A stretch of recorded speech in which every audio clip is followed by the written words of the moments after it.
Gerson Smoger, and I'm coming. Yes, go ahead. I have a law firm called Smoger and Associates with offices in Dallas and in Berkeley. Approximately 1995, 1996, as a board member, I was involved other than as a board member before that. There were similar cases that were worked on that were within my specialty at that time. Toxic torts was an interest of public justice, and I knew a lot of the attorneys there, but I wasn't a member until around 95 or 96 when somebody named Len Schroeder, who was on the board, since passed away, and Len asked me to come to a meeting where Mike Withey was the president.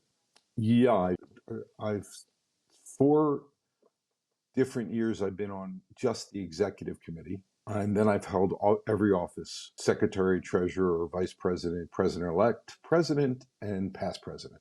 I divide attorneys into two groups that do our profession.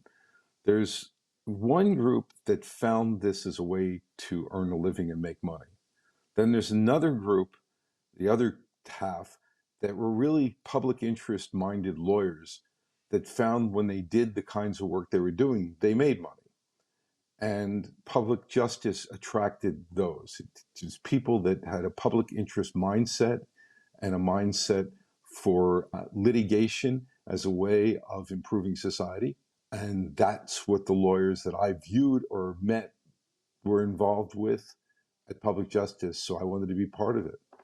I've written probably more amicus briefs for public justice cases than I imagine anybody else outside of the organization. So I could start listing a lot of the amicus briefs. I've done them on recently on our First Amendment issues related to farming. I did two for the U.S. Supreme Court in our U.S. Supreme Court cases. One is the one that Paul Bland argued with Home Depot, and the other one is that Jen Bennett argued. And before that, I did amicus briefs in, I'd say, 10 or more cases that I've been asked to. Now, sometimes I've written amicus briefs on behalf of public justice. Other times I've written them for other organizations in support of public justice cases. Never gotten compensated for any of them, and never asked. When I was, and this is true my entire career, I've always split 50% time as time that I was working on something that would earn income, and 50% of my time has always been free on nonprofit issues. So it's actually a little more now.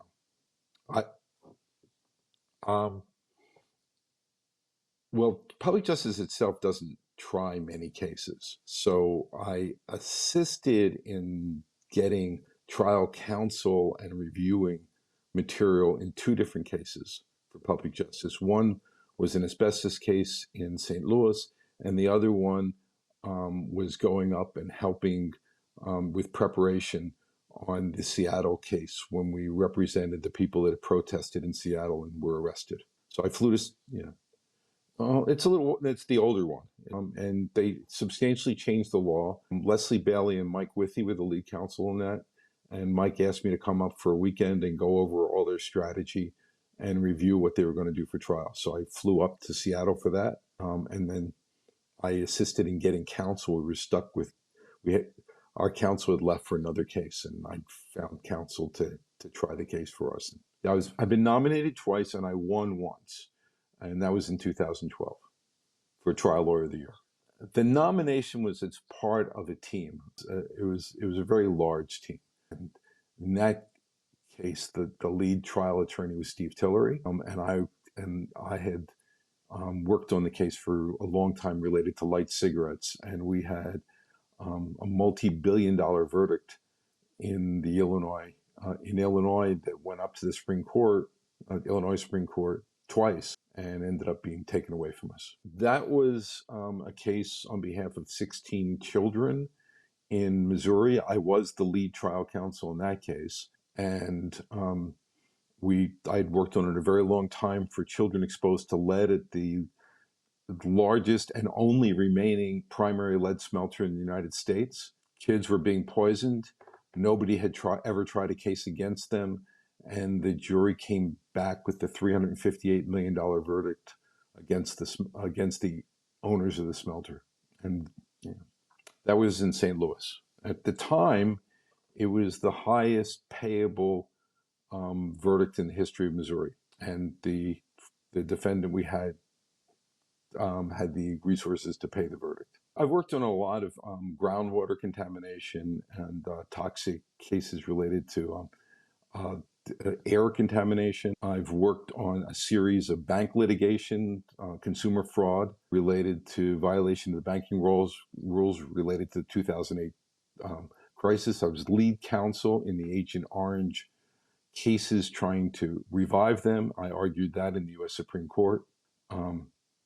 So yeah, I think the best advice I got was somebody that told me that they know an enormous breadth of information, but they don't go very deep because there's so much stuff they have to know. So a lot of it was to making sure that I explained facts. I actually enjoyed it. I had a great time arguing with them because it was like you got all these people peppering you with questions, but they don't know as much about it as I do. So it was fun. It's like almost like teaching. I can say it's broadened and it's enlarged. The original public justice would primarily was related to it was founded on something I thought was very important, was to take cases that nobody else would take. And there's cases that can change and make change that aren't being taken by others, and that's what we did. I mean, Paul Bland, for instance, has had this arbitration project, but when he started it, nobody was really fighting arbitration, and public justice did. And we've done a lot of court secrecy when people really didn't think about hiding all these documents within the basis of courts. And that was something that aided the plaintiffs, that was part of the plaintiff's bar, but those things actually could change things. I've seen us broaden and narrow at the same time. I think we did a lot of preemption work. I'm not sure we're going to do as much as we once did in terms of the way that lawsuits are being preempted by a misuse of federal legislation that was never intended to take the lawsuit away. If public justice, you indicated, doesn't do a tremendous amount of trial work, what does public justice do? That's a tremendous amount. I mean, I go back to when we were co-counsel on the Title IX cases against Broward University, and that was trial work. But on the whole, we do appellate work.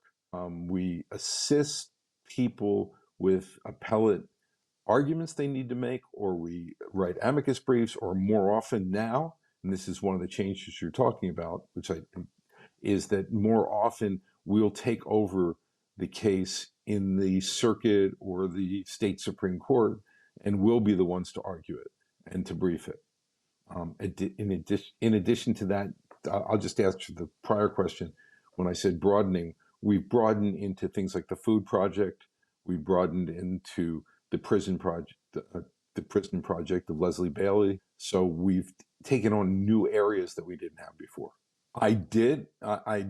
It definitely makes a difference because they view us as a very significant nonprofit organization, and more importantly, that is going to present quality legal work that has to be reviewed. So there are nonprofit organizations that are very conservative, and they throw basically junk at every case. And I know that the judges see theirs and they put them aside and they don't bother to read them because they're not going to get quality work. If public justice puts a brief in a case, it's almost always going to get read because they know it's going to be quality work and it's important for them to review and coming to their decision.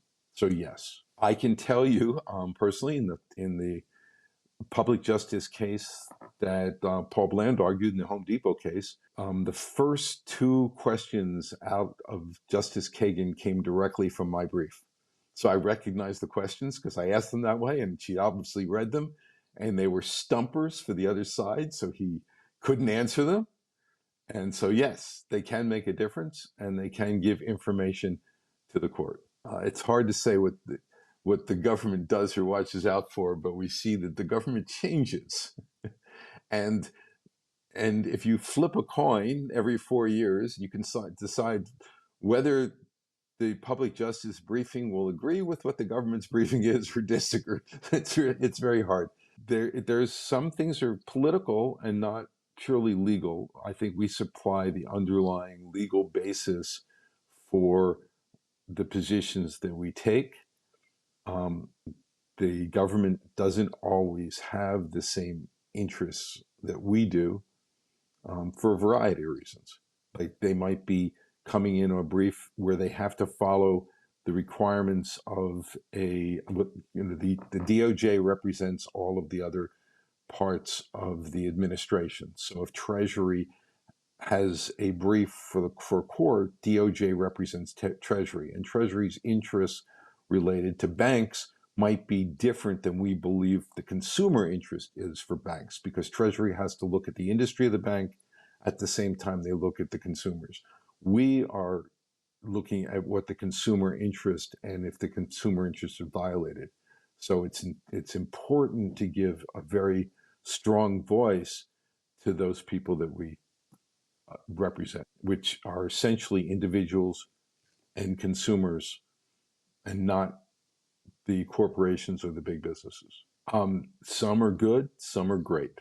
I mean, without giving, like we right now, Leslie Bruckner is great. She's gotten to a point where she's extremely well respected everywhere. Kimmel is great. You have different lawyers at different times. It's very hard to be great earlier on in your career. It takes a while to have experience and be in enough courts that part of great is, does the court immediately respect you when you walk into that court? Do they know who they are? Do you have a reputation behind you? You might argue just as well. You might brief just as well, but you come with a certain amount of respect.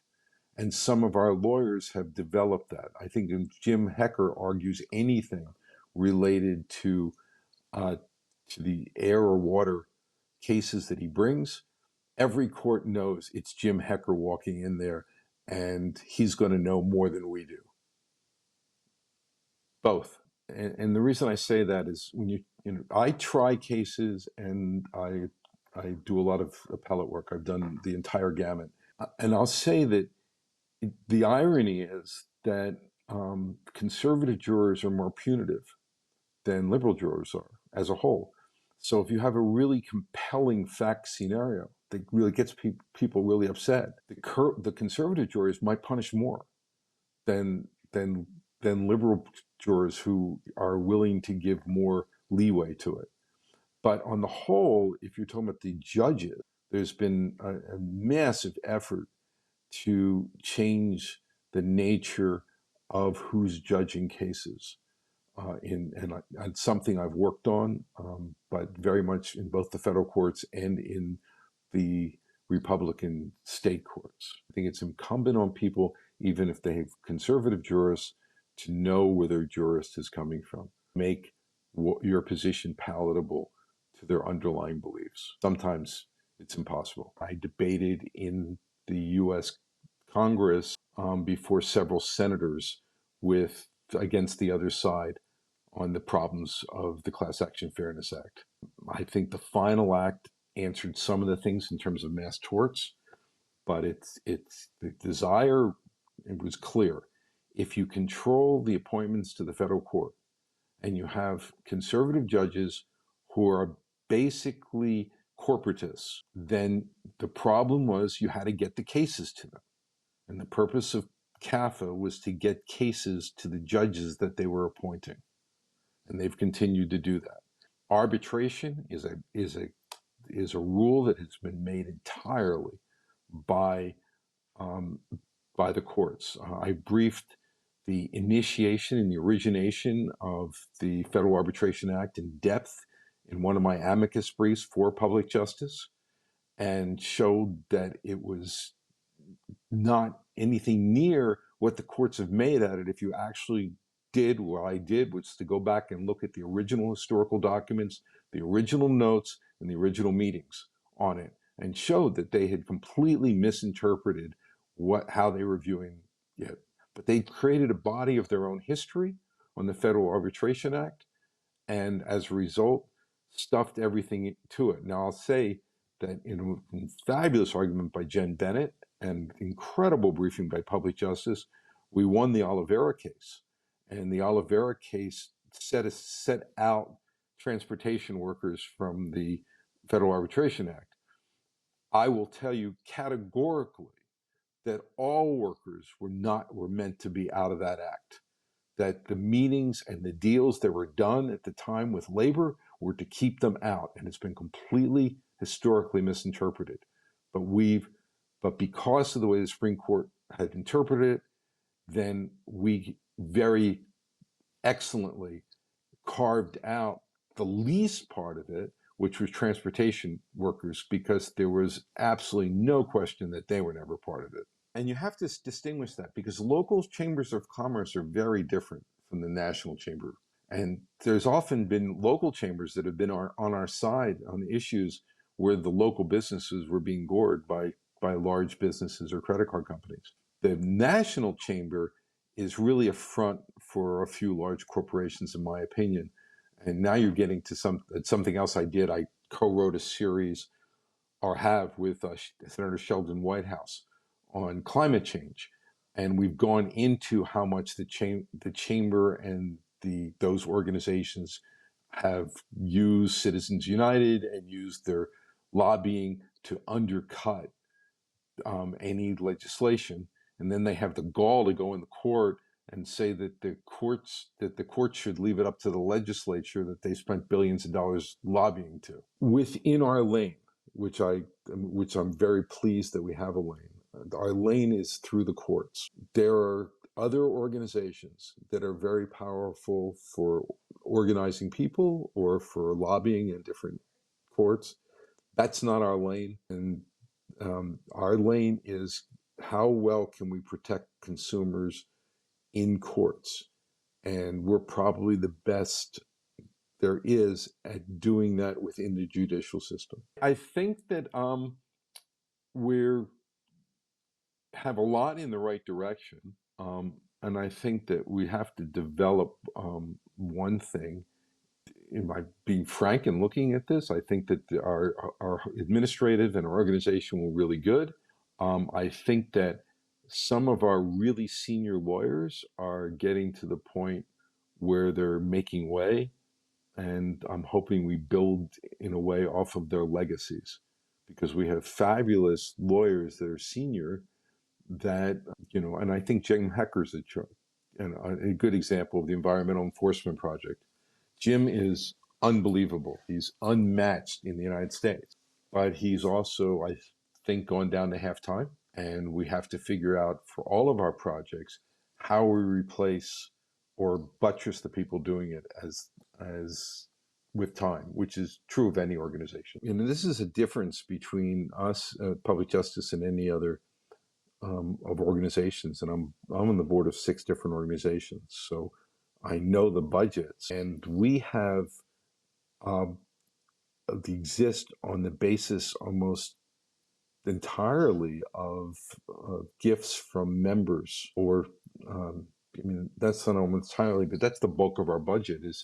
It's membership and special gifts from members. And what's great about that is that they're not tied gifts. If you exist in a world where everything is coming from foundations, then the foundations tie and say exactly what you can do with the gift. And they also don't really pay for your overhead.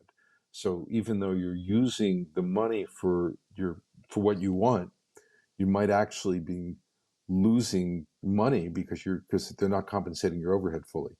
That's one of the problems.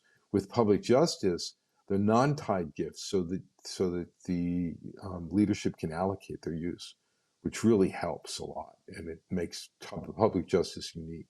There's a lot. I would say that one of the ones that public justice, and this isn't my connection, is Brown University, because we changed the nature of Title IX. Another one is Jim Hecker, again, not me. Yeah. Well, we were the first. We were the first, as far as I know, we took a case against Brown where there was um, unequal treatment between men's athletics and women's athletics. It was substantially unequal. And we took that all the way and set precedents on how treatment between men and women would would be dealt with. And I remember we had one of our galas where Billie Jean King was there to say what a great difference we'd made. If you take what's happening in West Virginia, we've single-handedly stopped more pollution and more mountaintops from being taken off than anybody else in the country in Jim Hecker's mountaintop removal litigation. There's truck drivers all over the country in Oliveira, which I did work on, that aren't being forced into sub-wage arbitration because the Supreme Court has ruled that they're not bound by federal arbitration. I mean, I could go on to a number of things that I've worked on. The one that in Seattle, Mike Withey was the lead. We restructured the Seattle Police Department on how they dealt with protests, and that was extremely important. So I could keep going. Both times it's not fun at all when you're sitting there, doing the work and reading all those cases and writing all. I mean, I wrote one for Public Justice on it was the only brief on any side ever submitted in the history of the New England Journal of Medicine with every editor of the journal. And I wrote that brief, and I killed myself writing that brief because it was being written for 11 editors. Oh, actually, I had 15 editors on that brief. No, that was a brief on preemption related to whether brand name pharmaceuticals had the right to preemption, and I wrote the New England Journal of Medicine's brief because the editors of the journal were afraid that all that was going to happen is the pharmaceutical companies that were making these drugs would get off the hook, and the only party would be doctors. And it was tremendously unfair given what they knew about all the things hidden in clinical trials. So I wrote really intensive explanations of 3 different ones. And one was Vioxx, one was Fen-Phen at the time, and the New England Journal all signed on. That they had never before ever, and I don't think since, taken a side before the Supreme Court saying we want this side to win. And that I wrote. Yes, there's not a choice other than to be optimistic. I mean, and I think that our training as lawyers, and it's the one thing, is no matter how bad the hand is dealt, we have developed skills to get around the bad deal and to win.